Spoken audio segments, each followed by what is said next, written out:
Well, thank you, Paulo, for your far too generous introduction and for the honor and challenge of me giving this lecture tonight. I also want to recognize my colleagues at the Kellogg Institute, past and present, for decades of exemplary scholarship and activism that really has resulted in the creation of one of the most innovative and important new institutions in the democratic and cultural life of the contemporary world. You're world famous, and you just deliver a lot of things. And I thank all of you, especially the students who are our future, for being here tonight.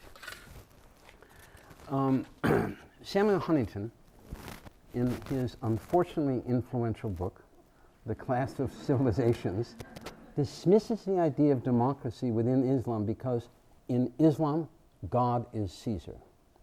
Thus, for Huntington, the underlying problem for the West is not Islamic fundamentalism, it is Islam itself. Now, in the current context of beheading by ISIS in the name of Islam, many people consciously or unconsciously increasingly assume that the fundamental principles of Islam and democracy are in inevitable conflict. Now, given that even many thinkers of goodwill accept some version of this incompatibility argument, it seems to me particularly useful today for us to evaluate the degree to which many of the contemporary arguments about democracy, secularism, and Islam are or are not based on solid evidence. 5 of the most influential theses are the following. Thesis 1, there are no, or at the best only a few, deeply flawed democracies in Muslim-majority countries because the fundamental principles of Islam stated in the Quran, such as the obligation for good Muslims to create an Islamic state in which Sharia is compulsory public law for everyone, is in tension with democracy. Thesis 2, the attainment of an overlapping consensus on liberal principles requires that religion be taken off the public agenda, and if it is not, this hurts liberalism and democracy. This was the initial argument of John Rawls, the Harvard professor who was arguably the most influential philosopher in the English language in the last 35 years. Thesis 3. In regard to Thesis 2, Thesis 3 argues that the 1905 French style of aggressive secularism known as laïcité, much of it adopted by the founder of the Turkish Republic, Kemal Ataturk, is particularly appropriate for Muslim-majority countries because it keeps religion, especially Islamic religion, robustly out of the public sphere, thereby helping modernization, and they implied, eventually democratization. Thesis 4. The standard of religion-state relations in modern Western democracies, such as the wall of separation that came out of the American Revolution, and French laïcité with its roots in the French Revolution, correctly prohibits the active cooperation of state and religion in policy making because such cooperation violates the democratic necessity of separation of religion and state. Thesis 5. Islamic political parties, for doctrinal and organizational reasons, cannot make credible commitments to respect democracy because Islam as an organization is decentralized and without centralized commitment enforcement capacity, and it has many ideological dimensions that also make commitment difficult. In my judgment, as a specialist about varieties of democracy in the modern world, all 5 of these theses are profoundly important but profoundly misleading both conceptually and empirically. Unfortunately, the 2 most cited and translated books on democratization, one of which I wrote with Juan Linz, does not devote a single chapter to the question of Islam. Now, this was not because we agree with Huntington, but because at the time we wrote, no full democratic transition in Muslim-majority country had yet occurred in the world. They have now, and it's absolutely incumbent on me, as a comparative democratization specialist, to attempt to redress this issue by explaining how democracies in 4 major countries with large Muslim populations were created. To do this, I'll evaluate each one of the 5 theses. Okay, evaluating thesis one. Are there no or only a few deeply flawed democracies in the Islamic world? Let's begin by looking at the status of democracy in the 10 countries in ASEAN, the Association of Southeast Asian Nations. 3 democracy ranking institutions, Polity 4, The Economist, and Freedom House, every year rank every country in the world concerning democracy. They have many differences between them, but they are in 100% agreement that the 3 most democratic countries in ASEAN for every year of the last 10 years was first, Indonesia, second, Roman Catholic Philippines, and third, Muslim-majority Malaysia. But is there even one Arab Muslim-majority country? And if there is it of extremely low quality?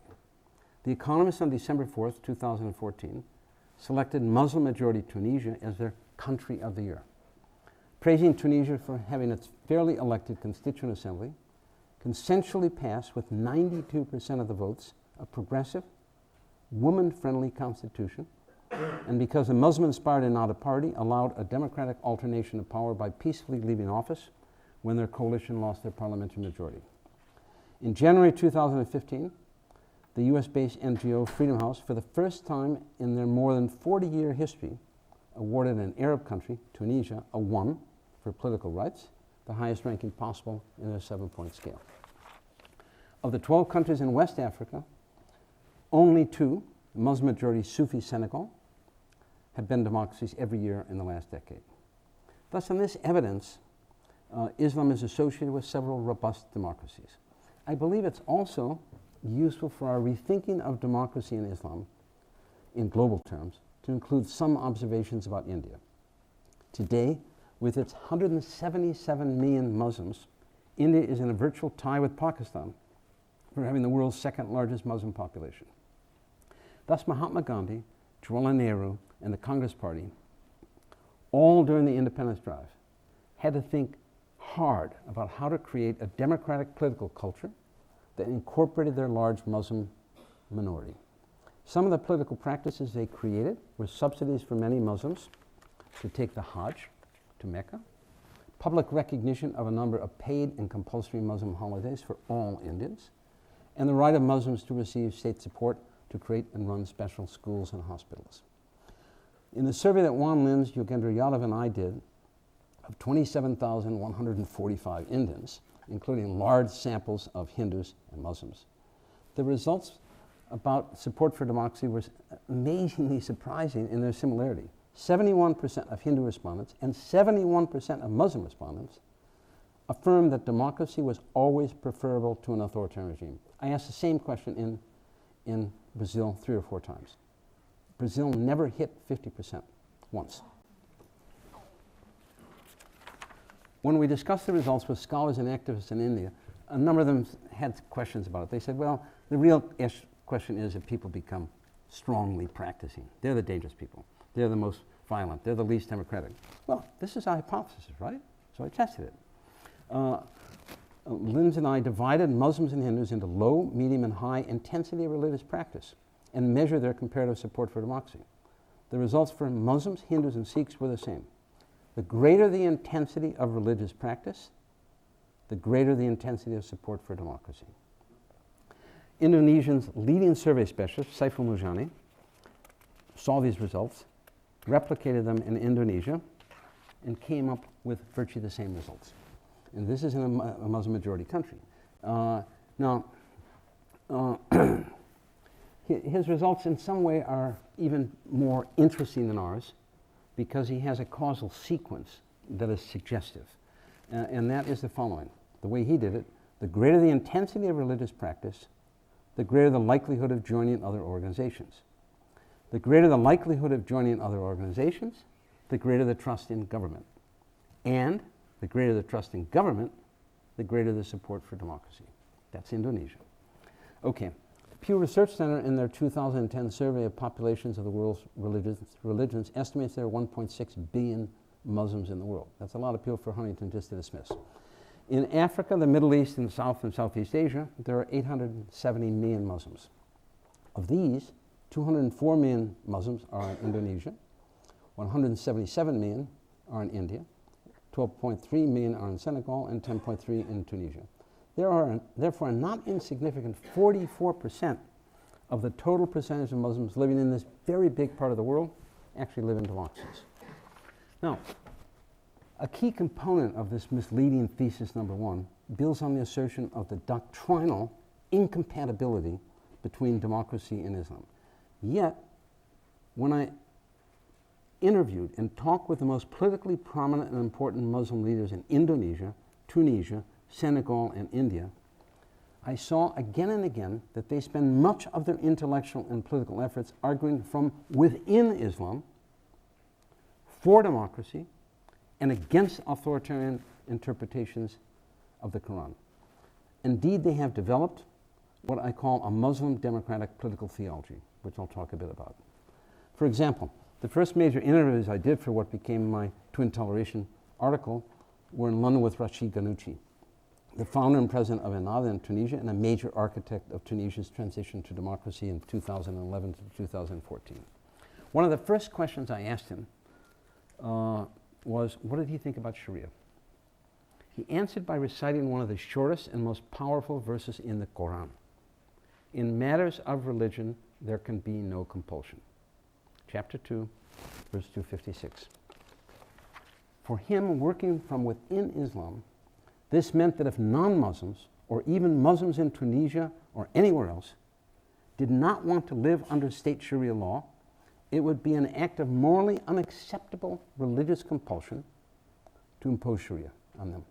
He went on to argue that one of the reasons no state should impose Sharia in the name of Islam was that a close reading of the Quran reveals that the Quran says nothing about the content of or obligation to create an Islamic state with Islamic laws. Nothing. I explored this question further by asking if God did not actually make laws, but if we need some laws to live together, how are laws to be made? He began his response by talking about how the Prophet in Medina demonstrated that he valued shura, consultation, and ijma, consensus, in making decisions about a public life. But we both agreed that Medina was a very small town and a very long time ago. He then quickly went on to say that in contemporary conditions of cities with millions of citizens, the traditional Islamic virtues of shura and ijma are best realized by consulting the citizens of a polity, Muslim and non-Muslim, in open competitive elections. He argued, therefore, that there is no modern alternative to democracy for the making of laws. He did this a decade before he went back and put all this in practice. In Indonesia, shortly after the fall of the 35-year military dictatorship in 1998, I was invited by activists in the overthrow to discuss about 10 or 12 of the successful and unsuccessful democratic transition attempts that I had seen. They just wanted to hear it. They didn't want big advice, they wanted to hear what happened other places. I went there, and I've gone back there many times since. I've interviewed multiple times 2 Muslim leaders who made major contributions to Indonesia's democratization.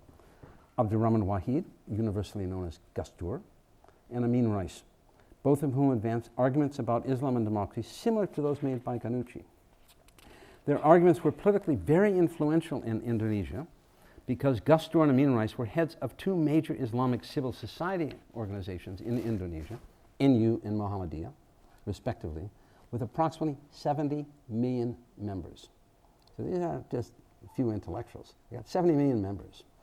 Furthermore, Indonesia's best public opinion poll indicated that roughly 50% of Indonesian respondents identified themselves as part of or close to NU, and 20% said the same about Muhammadiyah. So 70% of all of Indonesian population identify with these organizations. Gus Dur later went on to become president of Indonesia, and Amin Rais the chair of the People's Consultative Assembly, which consensually rewrote the Indonesian constitution. Amin Rais elaborates in a long published interview with me how, given the absence of any detail in the Quran about the content of a state, the actual content of a state, of a modern and democratic state, is a legitimate and necessary area for ijtihad, independent reason. We have to have independent reason. In Senegal, Bachir Souleymane Diagne, is a Sufi imam and chaired the major Senegalese state institution for relations between Islamic organizations and the secular state from 1993 to 1999. Bashir has 2 PhDs from Sciences Po in Paris, one in Bouillon algebra and the other in Islamic political philosophy. Bashir often starts with the quote Ghannouchi started with, that in matters of religion there can be no compulsion. Now, I'll give you some democratic, but a Sufi democratic, but the democratic take. He insists that the essence of religion for Sufis is loving consent to the divine. And thus it makes no epistemological sense to force someone to join Islam or to stay in Islam. He cites as the Quranic base for the right to exit Islam, chapter 18, verse 29. The truth is from the Lord. Let him who will believe it, believe, and let him who will reject it, reject it. He thus argues that even calling someone an apostate, much less executing them for being an apostate, is a profound violation of the fundamental Quranic injunction against compulsion in religion. He says that to the best of his knowledge, no one has ever been executed in Senegal for being an apostate. He links the above arguments with chapter 5 from the Quran that he calls the verse of pluralism. It is the verse which says, if God had so willed, he could have made one single community. But he wanted you to be different so that you could know each other in your difference, and that God loved differences.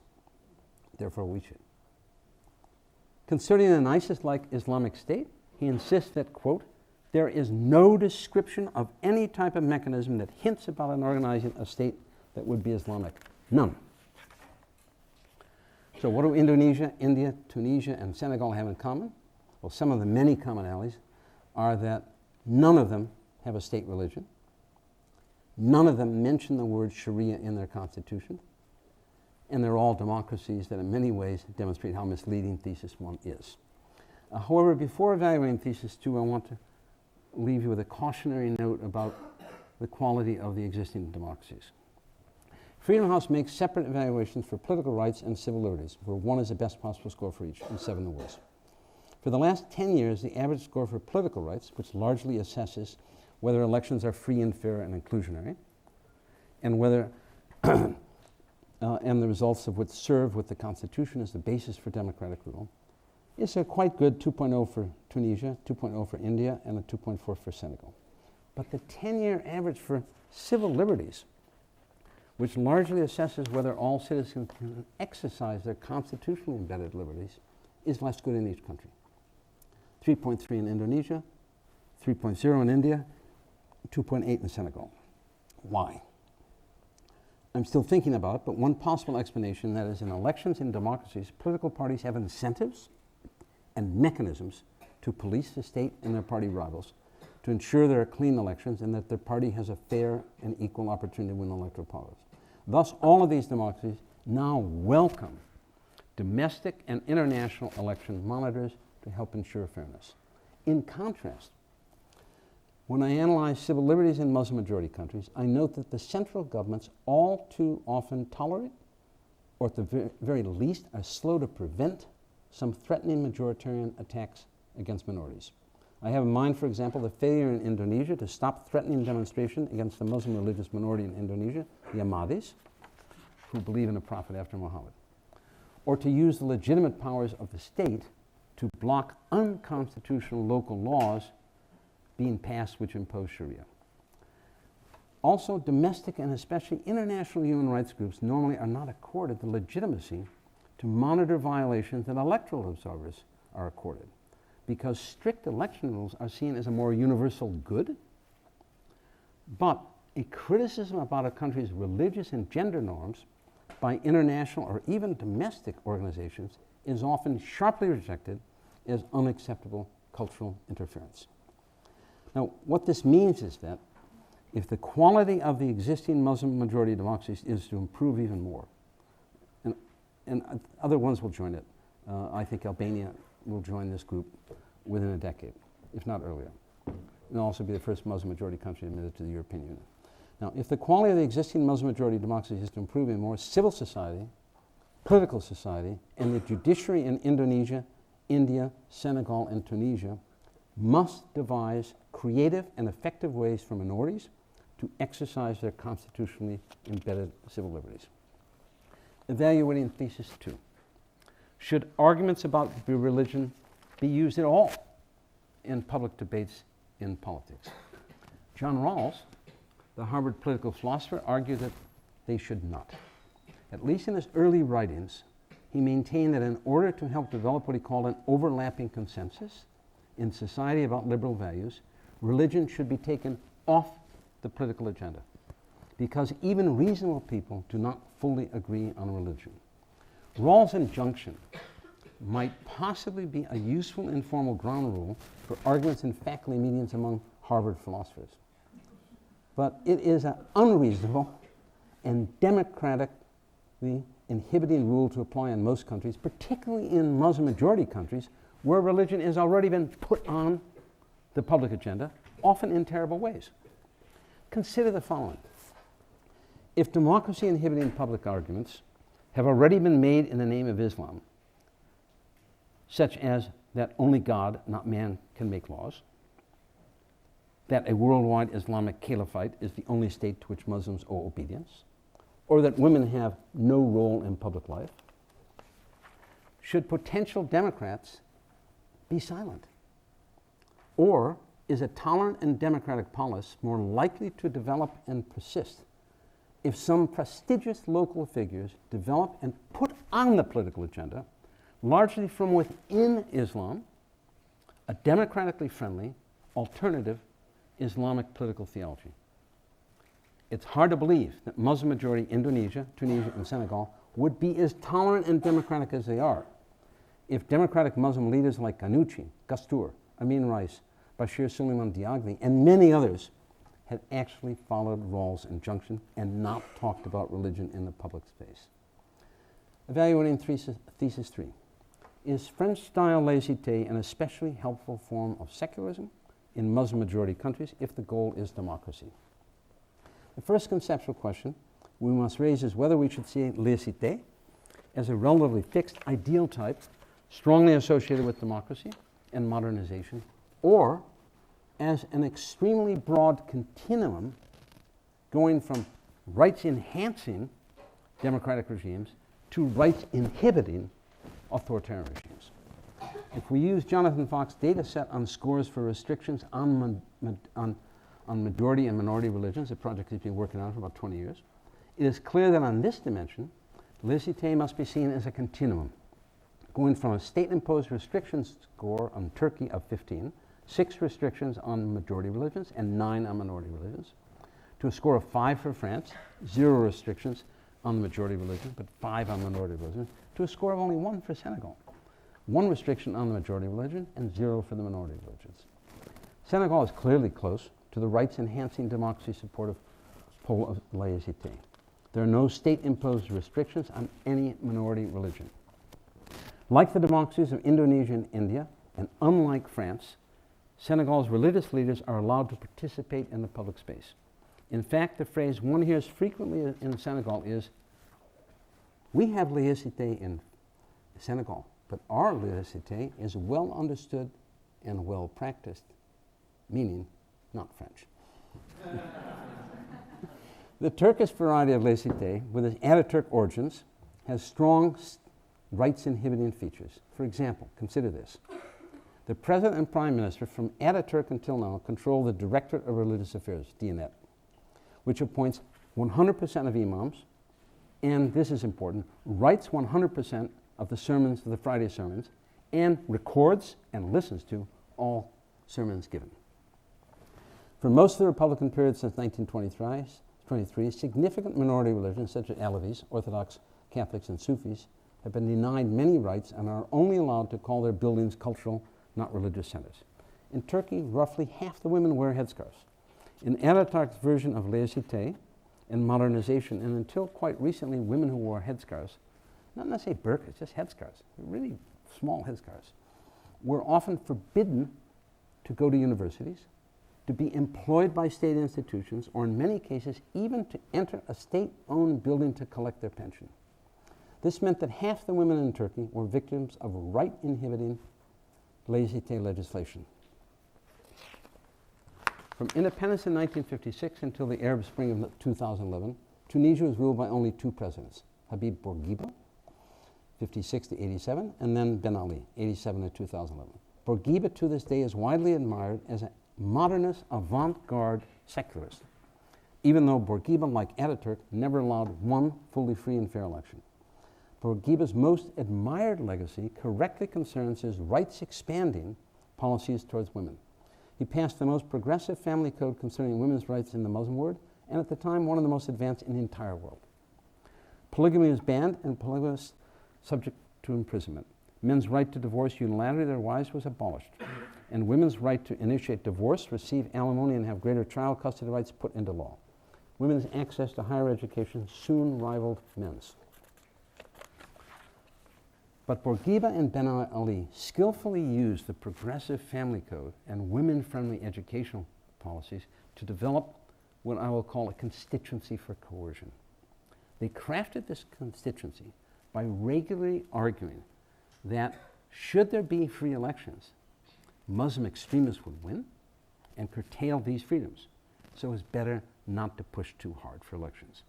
Parties with religious affiliations were forbidden, and many Muslim leaders were accused of being terrorists and then were imprisoned and tortured.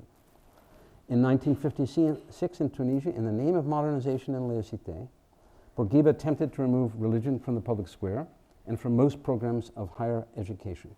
Bourguiba closed the very progressive 1,200-year-old Zaytuna Mosque University and confiscated all the endowments that had supported Muslim education. From Bourguiba's day until now, in the name of this type of laicité, Tunisia has never allowed an Islamic theological seminar or serious regular television or radio programs on Islam. In 2013 to 2014, in the last years of the coalition led by the pluralist and democratic Islamist party, Ennahda, that party sought to re-legalize endowments so that Tunisia could rebuild doctoral training in Islam of the sort that was so critical to the modernization and democratization of Islamic thinking and practice in Indonesia, which is infinitely better than Al-Azhar in Egypt. There's no comparison. Now, however, when the endowment project came up for consideration in Parliament, the secular legacy of Bourguiba triumphed again, 2014.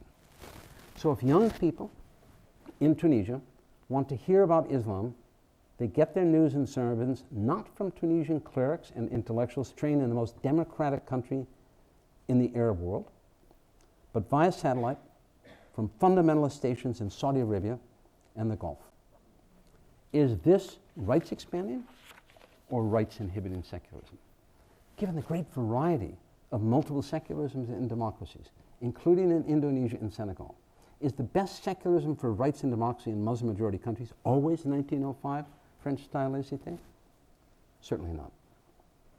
Evaluating thesis 4. Is it actually a violation of democratic theory and practice to have some active cooperation between religion and the state in public policy making? Many observers often accuse a Muslim-majority government of violating democratic requirements if they allow or suggest any active cooperation between Islam and the secular state. Some secularists, especially those who adhere to an aggressive version of laicité, insist that democracy requires a complete separation of religion and state. I repeatedly saw such condemnations in my 7 research visits to Tunisia, especially during the Muslim Democratic Ennahda-led coalition from November 2011 to January 2014. But do democracies actually require and have such strict separation? Not if we examine the European Union. Listen carefully to the following. Of the 27 member states of the EU, 100% of them fund some religious education. 89% have religious education in state schools. 44% fund some clergy. 37% collect taxes for a religious organization. 19% have officially established religion, often still with some constitutionally embedded prerogatives. Now, obviously, many of these policies in the EU democracy entail some degree of accommodation and cooperation of the state with religion. It goes far beyond any idea of absolute separation. Now, in Muslim-majority democratic Indonesia and Senegal, as well as in India, There are common practices that go well beyond positive accommodation and are better called positive policy cooperation. For example, in Indonesia for the last 30 years, there's been a growing cooperation between religious officials and secular state officials to provide more family planning programs for women. Many of the most progressive workshops advocating family planning were originated by Gus Doer's Islamic NU women's groups. Many of the most widely distributed how-to type of family planning publications bear the joint imprint of the state medical agencies and the Islamic NU women's group. I have a whole pile of them. Indonesia is now held out by many in the World Bank and the United Nations as having the most exemplary family planning program of any country in the developing world. To help advance the crucial goal of reducing female genital mutilation in Senegal, Professor Assis Kebe, coordinator of the largest Sufi order in Senegal, the Tijaniya, wrote a powerful 45-page attack on FGM. The report systematically argued that FGM is a violation of women's rights, bodies, and health, with absolutely no justification in the Quran or in approved hadiths. Khabib then argued that not only was there no Islamic justification for FGM, but that given current medical knowledge and current Islamic scholarship, there is a moral obligation for Muslim communities and individuals to bring a halt to FGM. The report was distributed by the Sufi networks, secular ministries, by the World Health Organization, and FGM still exists, but it's been greatly reduced in Senegal. Now, the Tunisian and Senegalese cases I've just examined may have violated French and US norms for separation of religion and state, but they do not actually violate core democratic values. Evaluating thesis 5.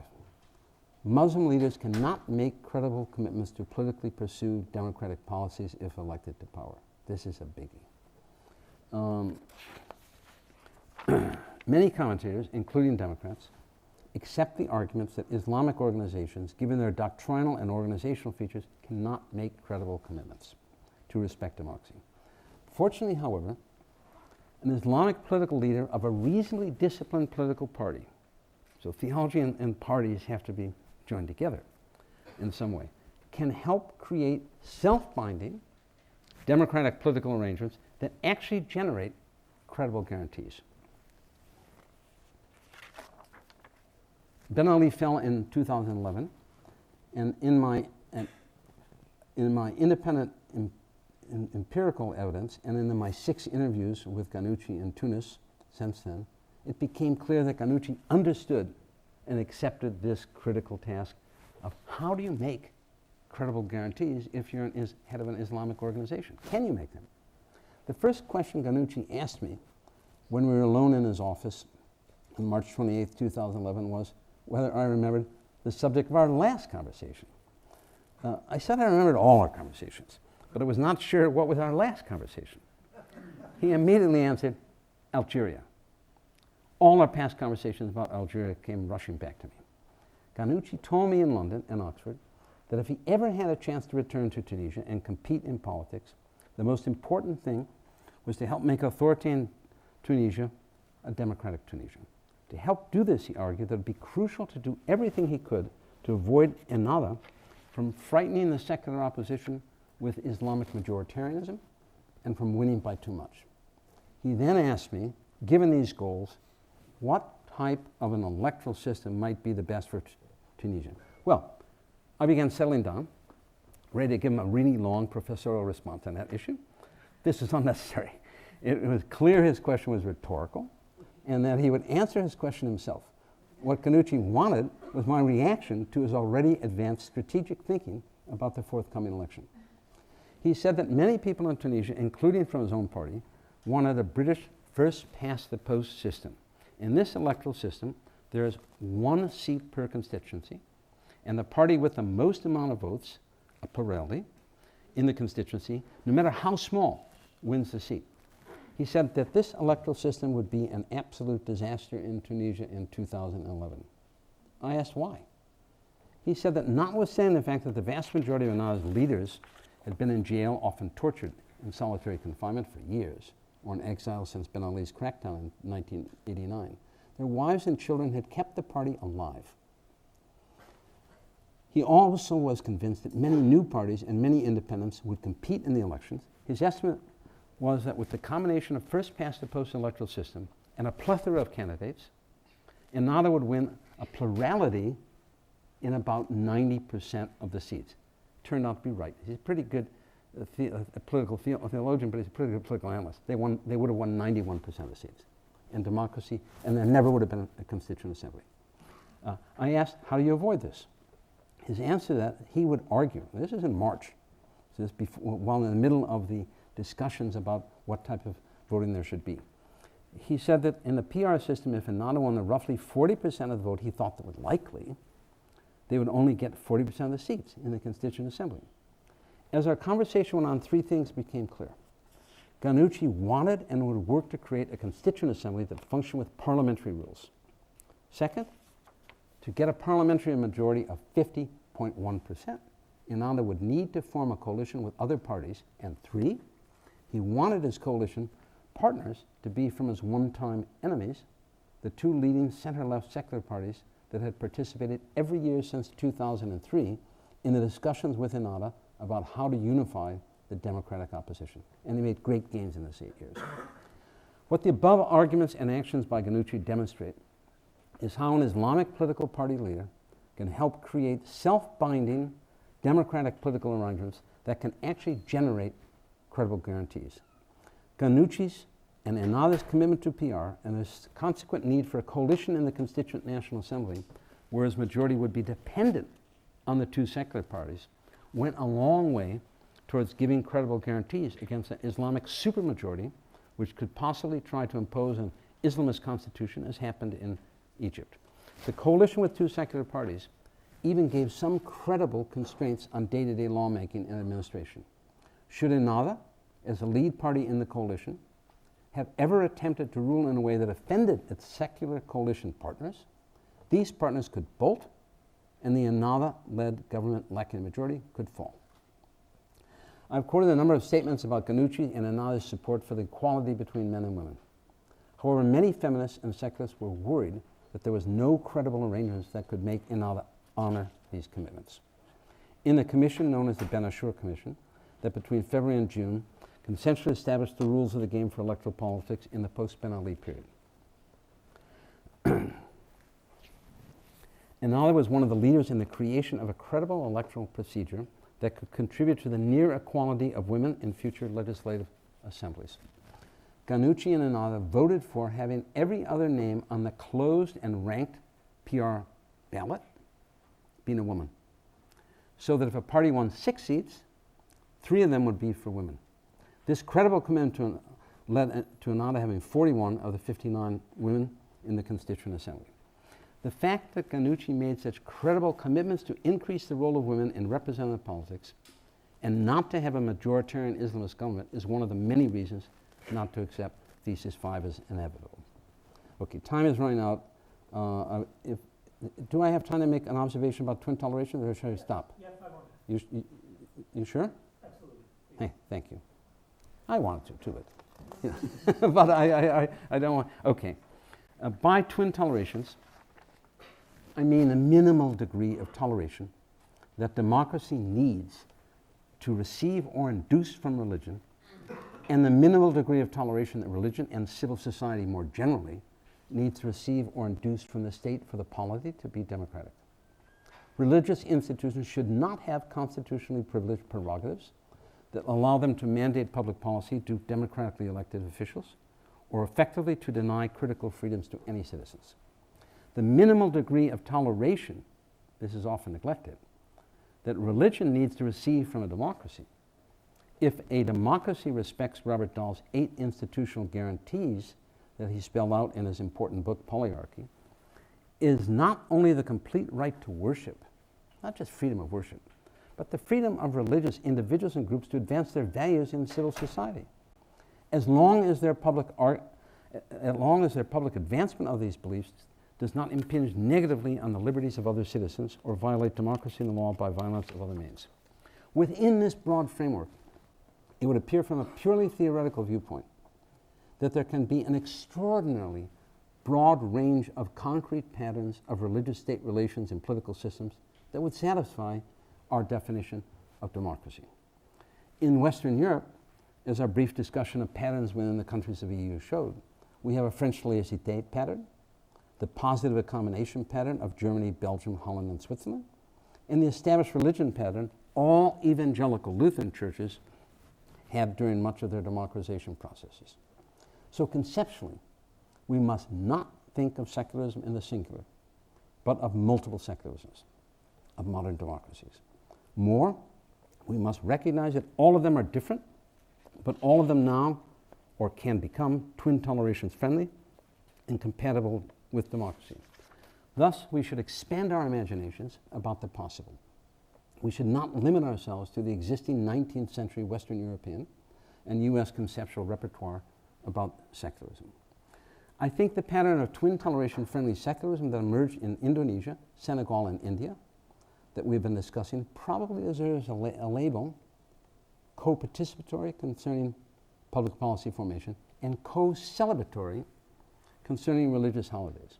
Precisely because religion is so important to people in these societies, there's a much greater felt need to celebrate minority religions in the polity than in the EU countries.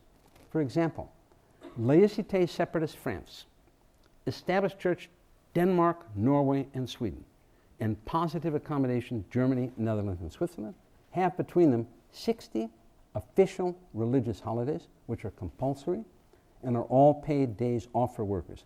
But all of these 60 holidays are for the majority religion.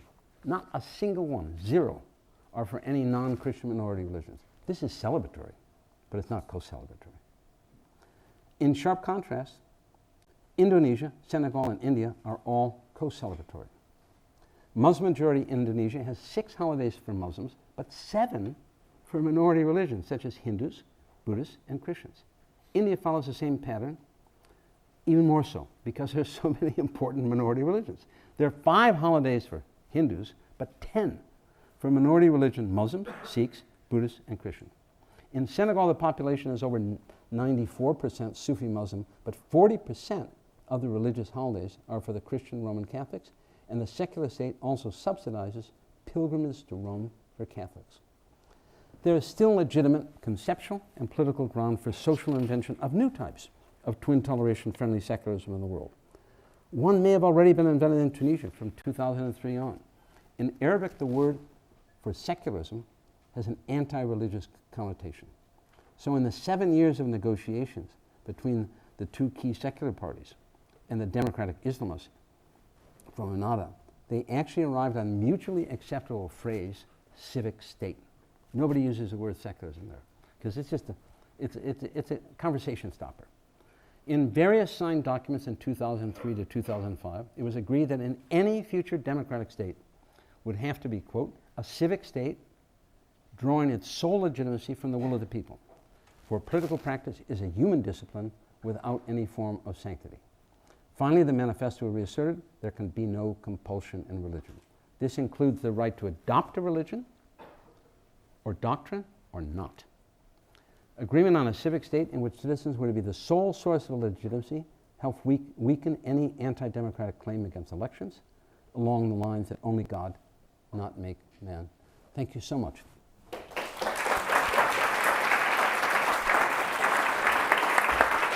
you so much. That's fantastic. Do you want to field your own questions, or would you like me to do it for you? No, it'd be better for you. Okay.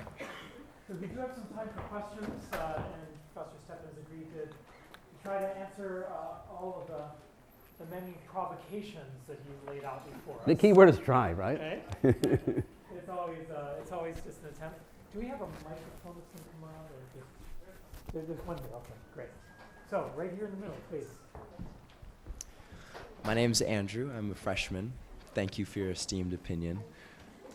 In your rich cultural view of this topic, what is the pragmatic response of Western democracies, especially the United States, to conflicts that seem between those who disagree with the compatibility of democracy and Islam, especially, say, in recent events like Syria? How should the U.S. intervene to engage those who would disagree with the idea of a compatibility between democracy and Islam?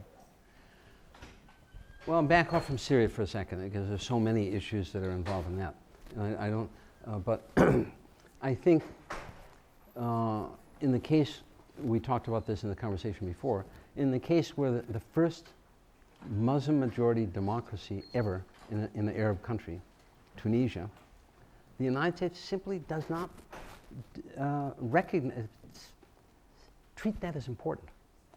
They give $1.4 billion every year to the Egyptian military. Okay, $1.4 billion. And the most they've ever given to democratic Tunisia is $70 million. Now, there are lots of reasons for this. One is that America values the fact that Egypt and Jordan recognize Israel.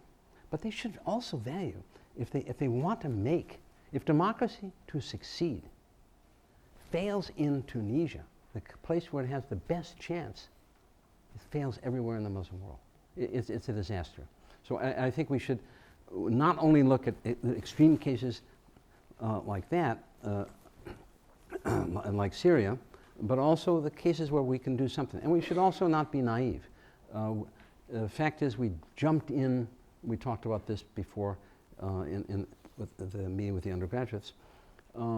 If there's no state, if there's no usable state, as there wasn't after the fall in Libya, we were crazy to rush for quick elections. What you really want is to recreate a usable state, recreate some form of taxation, and then, only then, can an election make any sense.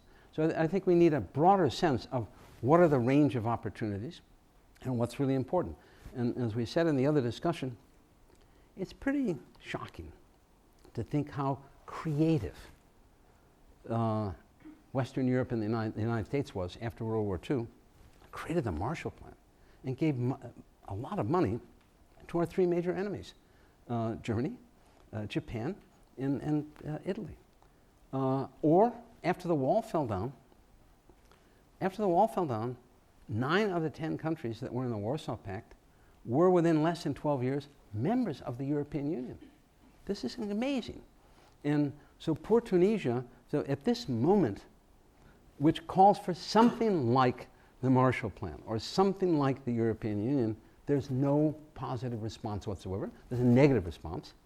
And we get involved in a war like Syria, but I think we have to think of a much broader range of things. This is an historic opportunity, and we're not seizing the moment. And it's not to go in and invade, it's to help them out. You talked just now about reconstructing states. How can the U.S. and other countries who want to enforce democracy in countries that are, I guess, not democratic currently, how can they do that in a way that doesn't come across as imperialistic? That's a big question, and you're absolutely right. And there's a very high correlation between us getting involved in the worst one was Iraq, where we absolutely systematically destroyed the existing army, but we disbanded the existing army, but allowed everyone to walk home with their arms. And many of them are now the key people in ISIS. And this is extraordinary. And compare that with how the United States handled the Japanese surrender. The Japanese surrender, the emperor came on the aircraft carrier with MacArthur and asked the Japanese people to cooperate in the rebuilding of Japan. So he legitimated this involvement. And he asked everyone who was at sea to throw their rifles into the ocean. And everyone who's on land to give their rifles to someone else who asked for them. So this was involved with simultaneously a rebuilding of the state and a disarming. What we did in Iraq was nothing for rebuilding the state, and we just allowed everyone to go back. I mean, that's really, in comparative terms, it's like we learned nothing.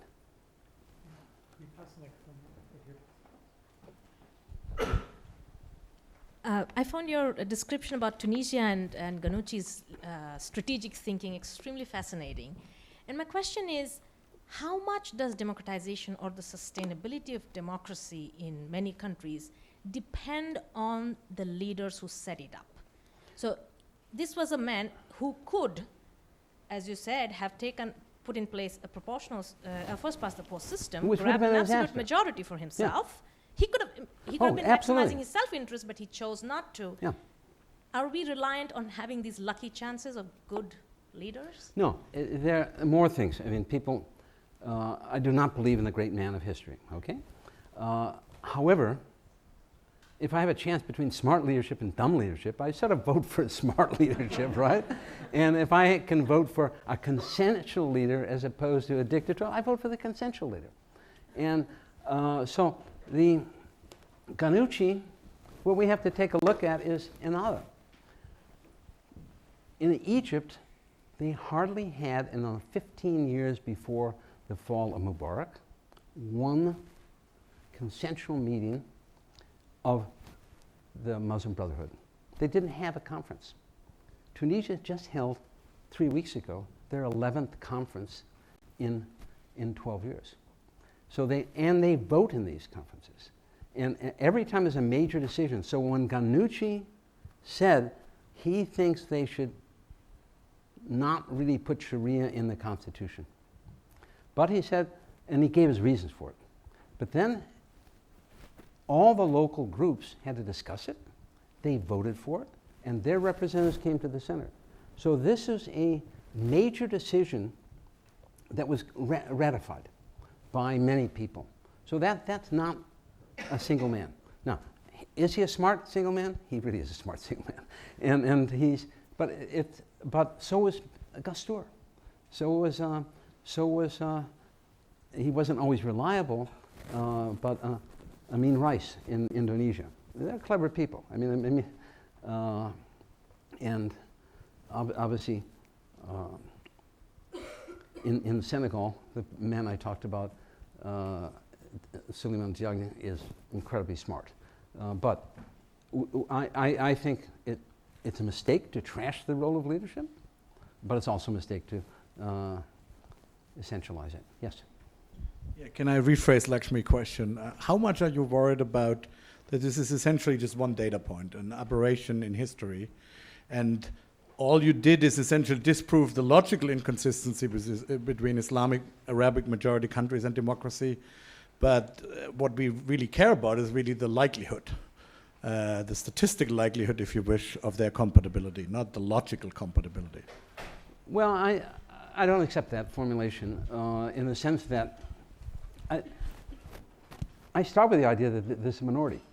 I start with the intellectual idea that let's try it. For me, it would be morally irresponsible not to try and learn as much as I can from these few cases of success.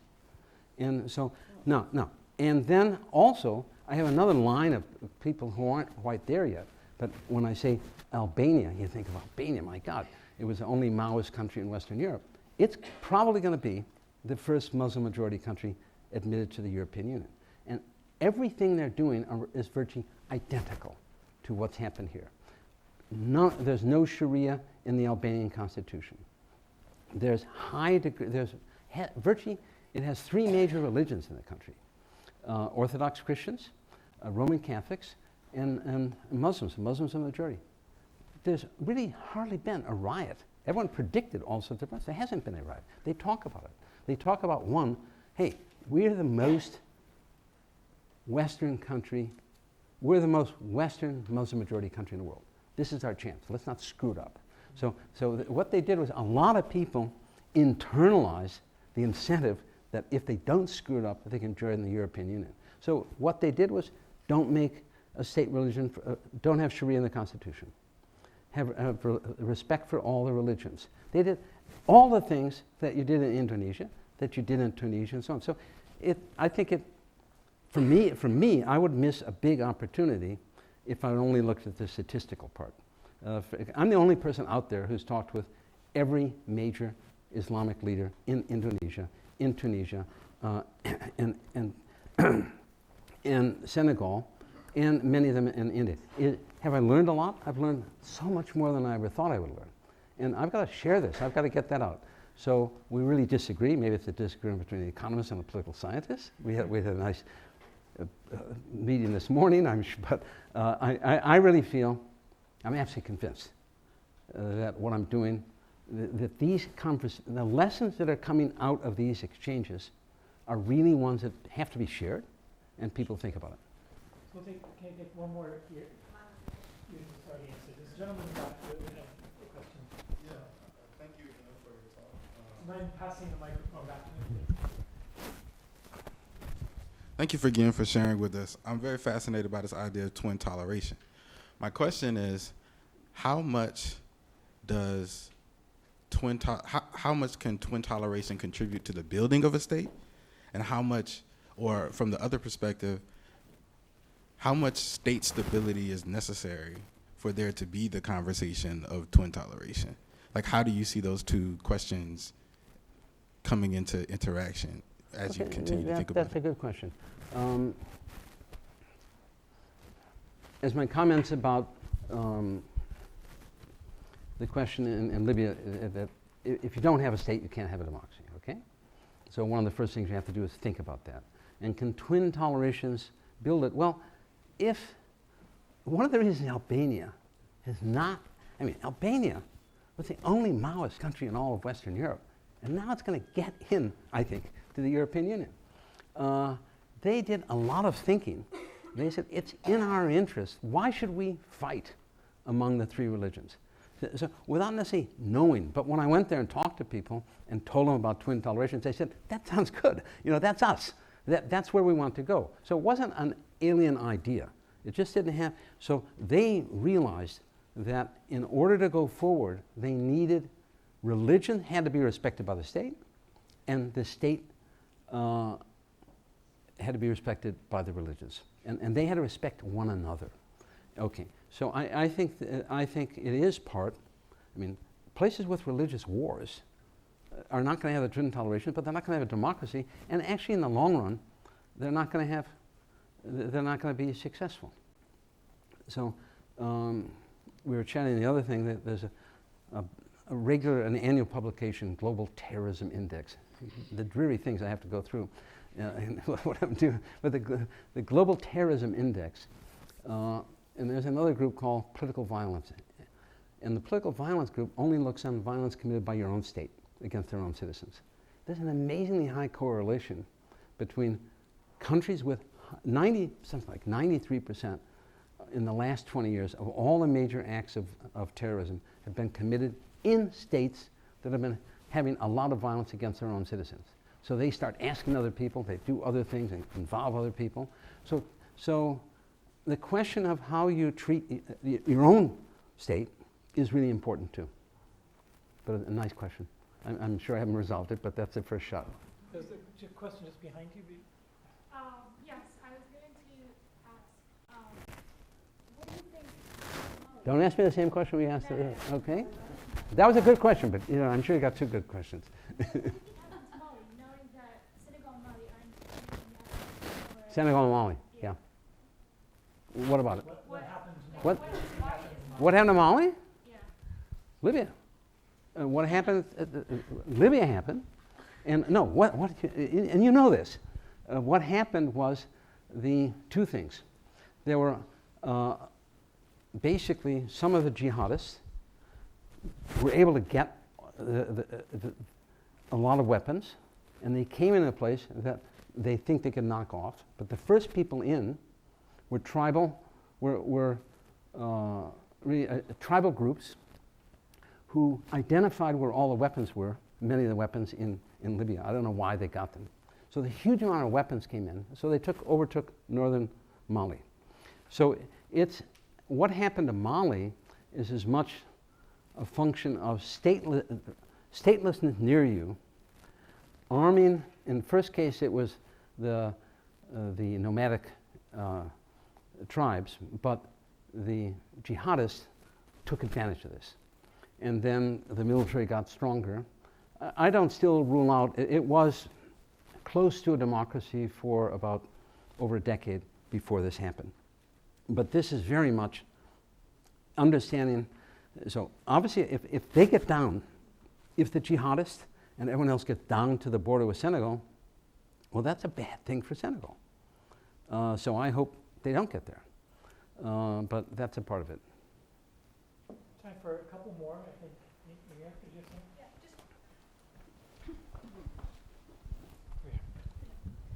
So you wrote the book on democratic transition and consolidation. Yeah, I was one of the decades ago. criminals that never mentioned Yeah. Muslims. Okay. Yeah. What have you learned in the process of writing this book, this project? What have you learned that, what would you change in Lyndon Step on 1996? What have you learned new about democracy? Well, that's a really good question, and I probably should give a better answer than I'm going to be able to, because I'm still learning. It made me, well, it's made me more, I've always been, by nature, I'm a relatively optimistic guy. I just am. So I'm always looking for something that's possible. And if I see that it's possible and they actually do it, I mean, that's why I was always supportive of the Brazilian opposition and Fernando Henrique in that period. Well, I was always supportive in Chile. So my initial work is in South America. I think what I've learned is that one, I hadn't realized that there was a usable set of doctrine inside of Islam and an unusable set. And so when I'm talking about these people creating a democratic-friendly Islamic political theology, I really mean it. Now, some people just shrink, you know. Why is Al Steffen writing about democratic political theology? Well, hey, why not? Because what do I think of Syllabus of Errors? Syllabus of Errors was probably the most systematic anti-democratic doctrine ever written. And 100 years later, we have Vatican II. So the Syllabus of Errors was authoritarian Catholic political theology, and Vatican II is democratic Catholic political theology. Okay, and I think most of us don't know enough about the possibilities, but you have to argue for it. I mean, I can't do it. But the fact that Gus Steuer and these guys are out there arguing all the time. So that's why I find the idea that you should take religion off the agenda and they shouldn't talk at all crazy, because really authoritarian types have put it on the agenda. They're going to say that women are inferior. They're going to say that the only state has to be an Islamic state, that Sharia should be imposed. Well, these are all pernicious things. And you need, who's going to attack them best?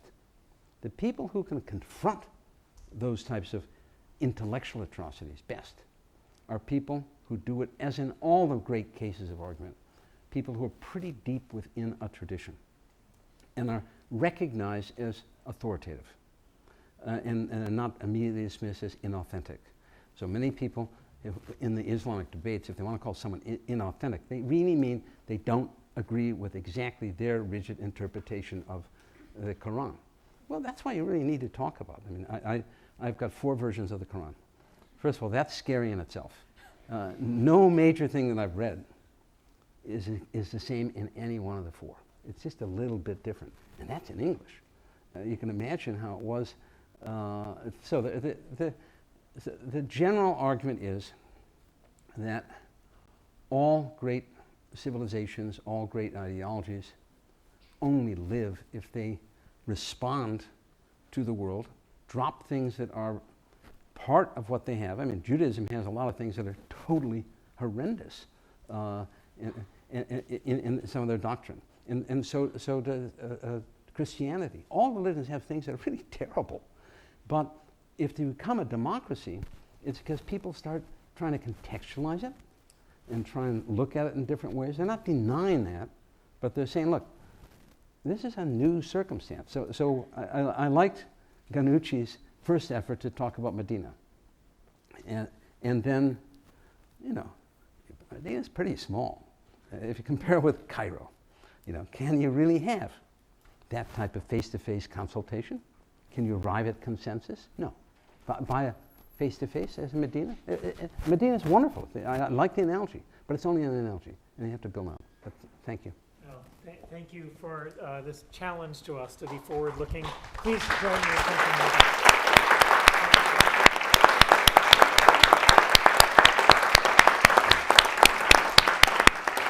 I was an English major at Notre Dame and graduated in 1958.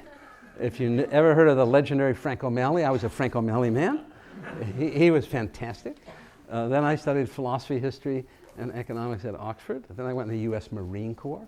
Then I became a special correspondent for The Economist. And I think all these different things in your own work. You left out one of the most important things. What He was a it? Bengal bouts champion. How does he know that? How do you know that? We do our research at Kellogg. What I won't tell you, and please don't tell the audience, what weight I was a champion.